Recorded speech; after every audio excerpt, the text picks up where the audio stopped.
दोस्तों, स्वागत है आपका ई विद्यार्थी की वेबसाइट पे। चलिए शुरू करते हैं हमारा अगला टॉपिक, जिसका नाम है विज्ञान की पुस्तकें। तो यहाँ पे आपको दिखेगा हमारे एक बड़े ही जाने माने वैज्ञानिक जिसका नाम था आर्यभट्ट। ये गणितज्ञ थे और ज्योतिष शास्त्री थे।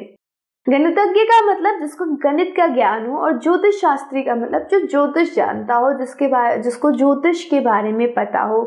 इन्होंने कई सारी इन्वेंशंस करी, खोज करी और कई सारे सिद्धांत दिए। तो आइए जानते हैं और इनके बारे में और विज्ञान की पुस्तकों के बारे में। आर्यभट्ट एक गणितज्ञ और ज्योतिष शास्त्री थे। उनकी पुस्तक आर्यभट्टियम, तो इन्होंने कौन सी पुस्तक लिखी थी? आर्यभट्टियम नाम की किताब लिखी।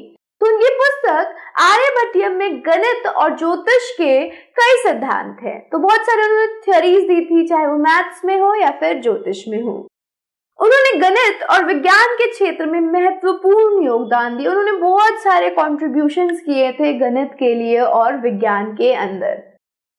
वह उन अग्रणी वैज्ञानिकों में से थे जिन्होंने बताया कि पृथ्वी अपनी धुरी पर घूमती है। तो पहले ये मानना था हमारे भारत और पूरे विश्व में कि पृथ्वी स्टेशनरी है, एक ही जगह पे खड़ी है, और घूमता कौन है? सूर्य घूमता है। तो पहले ये अवधारणा थी, लेकिन ये ऐसे वैज्ञानिक थे हमारे भारत के अंदर जिन्होंने ये बोला कि हमारी पृथ्वी घूमती है और सूर्य टिका हुआ है। तो इन्होंने कहा कि जो पृथ्वी है वो अपनी धुरी पे घूमती रहती है और इसकी वजह से दिन और रात होते हैं, ना कि सूर्य के घूमने से। उन्होंने ग्रहण का सही वैज्ञानिक कारण बताया। उन्होंने ये भी बताया कि ग्रहण क्यों लगते हैं, क्योंकि जब सूर्य के बीच में चंद्रमा आ जाए या कुछ ऐसे, मतलब सूर्य के बीच में या तो चंद्रमा आ जाता है या फिर हमारा जो चांद है वो सूर्य के पीछे चला जाता है। तो इस तरीके से ग्रहण लगते हैं, चाहे वो सूर्य ग्रहण हो या चंद्र ग्रहण हो। लेकिन पहले के वक्त में ऐसा माना जाता था कि राहु और केतु सूर्य को निकल लेते हैं या चांद को निकल लेते हैं। तो ये कुछ अवधारणाएं थी, भ्रांतियां थी, जिसको सुधारने की कोशिश हमारे वैज्ञानिक आर्यभट्ट ने करी थी। आर्यभट्ट ने वृत्त की परिधि ज्ञात करने का सही तरीका भी निकाला। तो जो आप वृत्त का परिधि निकालते हो, उसको निकालने का भी तरीका हमारे आर्यभट्ट ने निकाला था, और ये विधि आज भी इस्तेमाल होती है।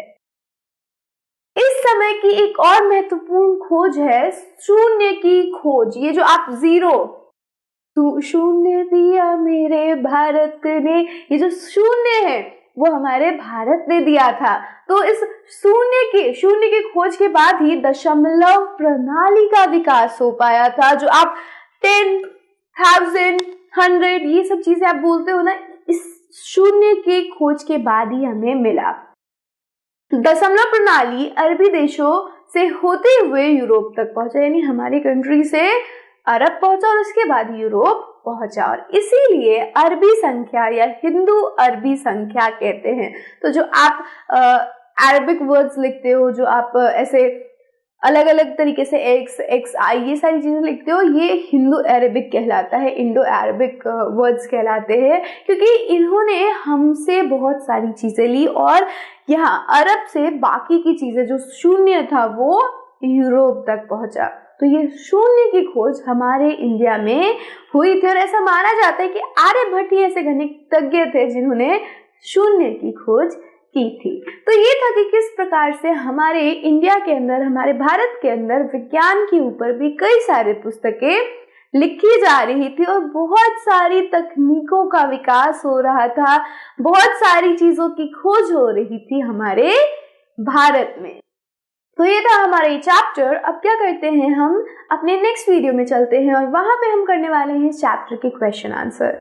सो till then stay safe and keep learning with us. Bye bye.